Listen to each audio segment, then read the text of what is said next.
Pushpa 2 movie విడుదలకు ఇంకా ఒక్కరోజు మాత్రమే ఉంది. ఈ నేపథ్యంలో ఐకానిక్ స్టార్ అల్లు అర్జున్, మైత్రి డిస్ట్రిబ్యూటర్ల మీద సీరియస్ అయినట్టు తెలుస్తోంది. ఇష్టం వచ్చినట్టు ఒకేసారి షోస్ వదిలేసరికి అల్లు అర్జున్‌కి కోపం వచ్చినట్టు తెలుస్తోంది. నిజం చెప్పాలంటే బన్నీ ఆలోచన వేరు.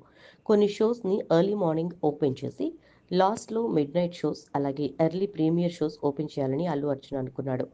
టికెట్ రేట్లు భారీగా పెంచడం మీద బన్నీ కాస్త అసంతృప్తితో ఉన్నట్లు తెలుస్తోంది.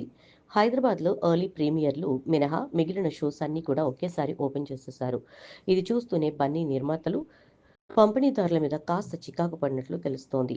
దీంతో ఎర్లీ ప్రీమియర్ షోస్ పడినాయి, కానీ ఎర్లీ మార్నింగ్ షోస్కి 6 గంటల టైం ఉన్నా కూడా షోలు ఇంకా ఓపెన్ చేయలేదు. షో బై షో ఓపెన్ చేస్తూ వెళ్తే ఫుల్ క్లారిటీగా కనిపిస్తాయి, కానీ ఇప్పుడు బుక్ మై షోలో టోటల్గా రెడ్ కనిపిస్తోంది. కానీ టికెట్లు అన్నీ బ్లాక్ చేసినవే ఎక్కువ అని టాక్ ఉంది.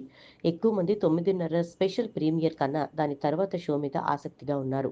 ఎందుకంటే 2 షోల రేట్లకు మధ్య 700 తేడా ఉంది. 1:30 షోలు వద్దు అని బన్నీ చెప్పి ఆపించేసినట్టుగా తెలుస్తోంది.